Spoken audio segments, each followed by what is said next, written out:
E aí, Tabata, quer dizer então que você é uma das primeiras a brigar com o Covid no Brasil? Ou tô falando merda? Não sei, não posso dizer que eu fui uma das primeiras, né? Ah. Senão vai que aparece alguém aí e fala, Eu pô, fui o fui primeiro eu que nessa fiz o porra! primeiro.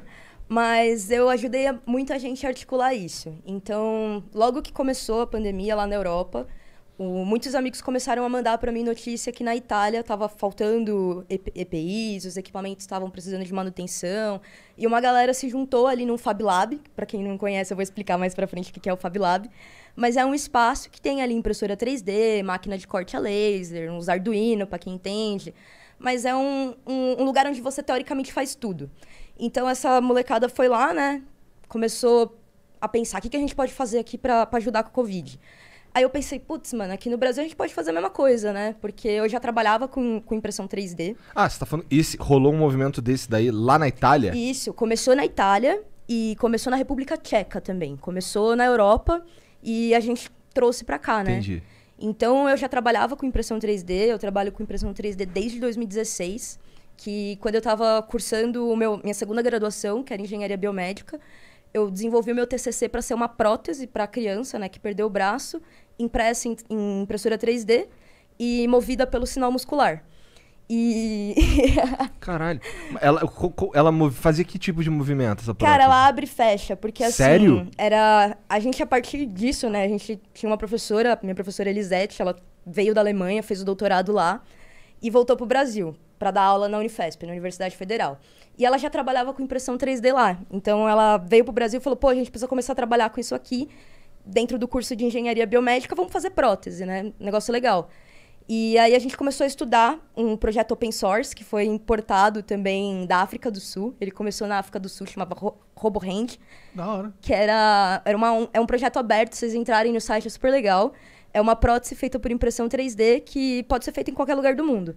E aí a gente começou a pensar como estudar isso para melhorar, né? Para ficar um produto profissional, um negócio que não vai causar mal, ver se realmente era eficiente. Então a gente começou a estudar vários tipos de amputações. Então você tinha criança que perdeu só a mão.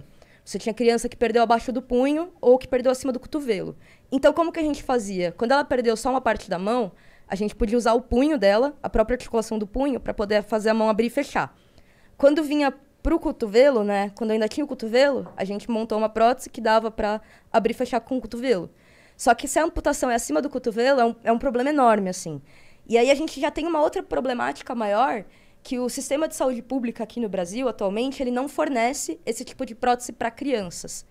Por quê? Com a forma tradicional de ser feito, ele demora muito tempo, assim, pode chegar a ser 6 meses. Então, a criança já cresceu e, mano, gastou uma grana, é um negócio personalizado, custa ali, mano, facinho, uns 10 mil, pode chegar a 300 mil, dependendo da tecnologia embarcada que tem ali, né? Aham. E aí a gente pensou, pô, vamos começar a estudar, já pensando, né? Naquela época eu já pensava, puta, por que o Brasil não faz isso? Por que a Alemanha faz, a gente aqui no Brasil não faz, né? E eu consegui, a minha professora veio com essa mesma ideia pra cá, a gente já deu ali o primeiro match. Então, Maneiro. dali... Ó, essa prótese, ela é durável? Quero dizer, ela não quebra à toa? Cara, depende do material. Então, foi justamente isso que a gente começou a estudar dentro da universidade. Antes, eles usavam um material que chama PLA. Esse PLA é o material mais usado em impressão 3D atualmente. Ele é feito a partir da fibra do milho. Ele é um material orgânico, biodegradável, muito fácil de trabalhar. Só que ele é quebradiço. Então, a gente começou a analisar como que vai melhorar o design daquela prótese para ela ficar mais resistente. Então, a gente fazia uma parada que chama análise de elementos finitos. O que é essa análise de elementos finitos? Você usa a simulação computacional para simular as forças, né, dentro do software.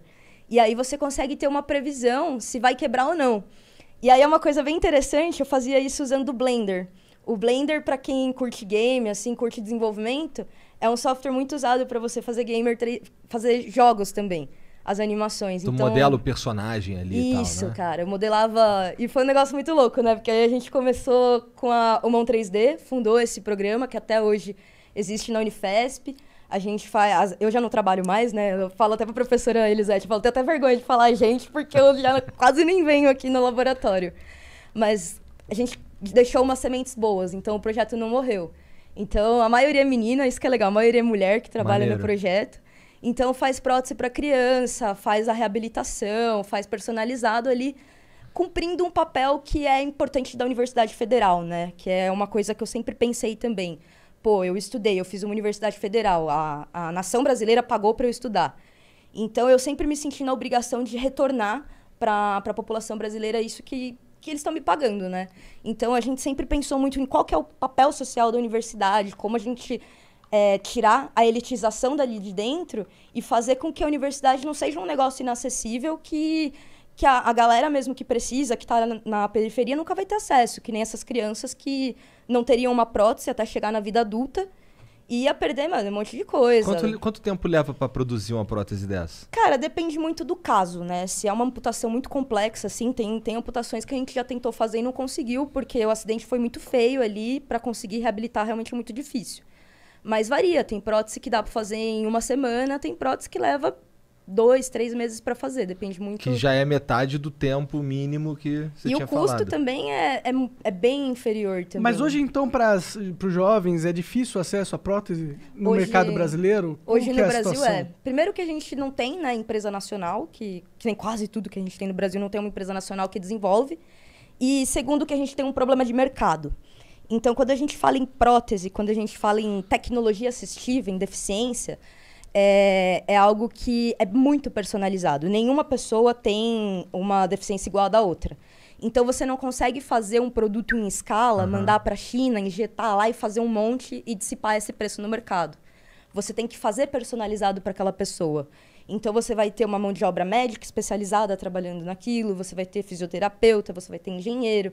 Então, você já tem uma equipe que é cara e você tem um produto que era feito de forma bem semi-artesanal, né? Então, pouquíssimas pessoas no Brasil dominavam a arte, porque é uma arte mesmo de fazer uma prótese. E a impressão 3D, ela traz uma democratização nisso, né? A gente consegue diminuir o custo e consegue dar oportunidade também para que empresários montem startups, né? Eles possam montar indústrias nacionais aqui que possam produzir próteses também. E foi justamente o que eu fiz quando eu terminei a minha faculdade. Eu apresentei esse projeto na Campus Party. No ano foi em 2016, se eu não me engano. Eu fui premiada com maior impacto social e o 6º melhor trabalho lá da feira. E aí dali eu comecei a montar a minha primeira startup. E aí eu não tinha terminado a faculdade ainda, foi uma galera que eu conheci na feira e tal. Aí acabou não dando certo, porque uma galera morava em Campinas, outra morava no Mato Grosso. E eu tinha que terminar minha faculdade também, que apesar de eu ter apresentado o TCC, eu tava pendurado numa DP ainda. Aí terminei, né? Acabei abandonando a startup e conheci pelo LinkedIn uma outra galera que estava montando uma prótese também muito parecida com a minha, que era a mioelétrica. E eles estavam participando de um programa do Sebrae que chamava Startup SP, que foi a primeira edição do país. E aí a gente só iam ser aceitas 10 startups, a gente se inscreveu, foi aceito. Aí, eu peguei tudo lá, peguei lá em São José minhas coisas, mudei, que eu estava estudando em São José dos Campos, né, onde eu fiz a Unifesp. Peguei minhas coisas e falei, quero nem saber, vou para Campinas. Fui para Campinas, começamos a montar a startup lá e foi muito legal porque eu fiz esse programa do Sebrae. Então, na universidade, eu tinha aprendido a técnica, eu tinha aprendido como fazer. Quando eu fui para o Sebrae, eu aprendi a vender. Então, eu comecei a aprender como montar uma empresa, como fazer um plano de negócios, como fazer a projeção financeira, entender o valuation, né, que é quanto que vale aquela empresa. E aí, a startup acabou... Ao mesmo tempo que eu estava com essa startup, eu fazia estágio no Centro de Antropologia e Arqueologia Forense da Unifesp, que a gente trabalhava com as paradas bem CSI, voltando lá pro Blender, né, pros bonequinhos de jogo. Então, eu estava trabalhando num projeto junto com a Universidade de Oxford e com a Polícia Civil aqui do estado de São Paulo, identificando os crimes que aconteceram em maio de 2016, do PCC. Não sei se vocês lembram dessa chacina que teve. E aí tinha até o pessoal do Movimento Mães de Maio, que a galera deve conhecer, que os filhos delas foram assassinados durante a ditadura... Durante a ditadura, não, desculpa. Durante esse maio. E aí, o que eu fiz? Eu montei uma metodologia usando o Blender, que é o software feito para joguinho. Até eu morava numa rap, né? Aí os meninos falavam, a Tabata tá mexendo nos bonequinhos do pés ali. Porque aí eu fazia o quê? Eu fazia a balística. Então, eu simulava ali, usando aquele aprendizado que eu tive de impressão 3D, de engenharia biomédica, de programação. Então, eu fazia a simulação balística. Pegava o laudo, boletim de ocorrência. Mano, eu li mais de 100 e tantos boletins de ocorrência, assim, de crimes horríveis. Foi um trabalho, assim, pesadíssimo. E a gente conseguiu mostrar que alguns casos ali, de fato, não foi resistência seguida de morte, como estava no boletim de ocorrência, né? Que foi execução sumária. E são coisas que estão na justiça até hoje. E esse era o meu estágio. Quando eu me formei na faculdade, eles pediram para eu ficar, para eu continuar, porque ninguém fazia isso. E além do meu projeto, que era esse, eu ainda fazia umas outras coisas, né? Eu montei o banco de dados do laboratório, que era uma galera toda de humanas, de filosofia e tal, não sabia mexer em computador. Caralho, ela é ultra nerd. Aí tava legal. com essa startup ao mesmo tempo, tava fazendo... Nossa, essa época era uma loucura.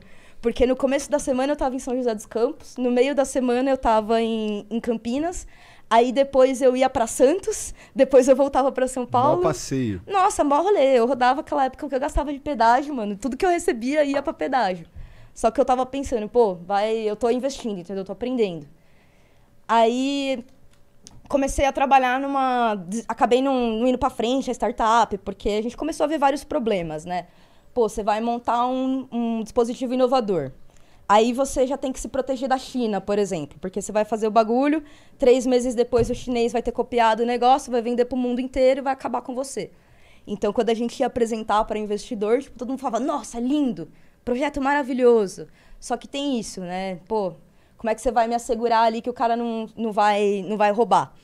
E falta incentivo, né? Falta ter um dos outros problemas foi a questão da Anvisa.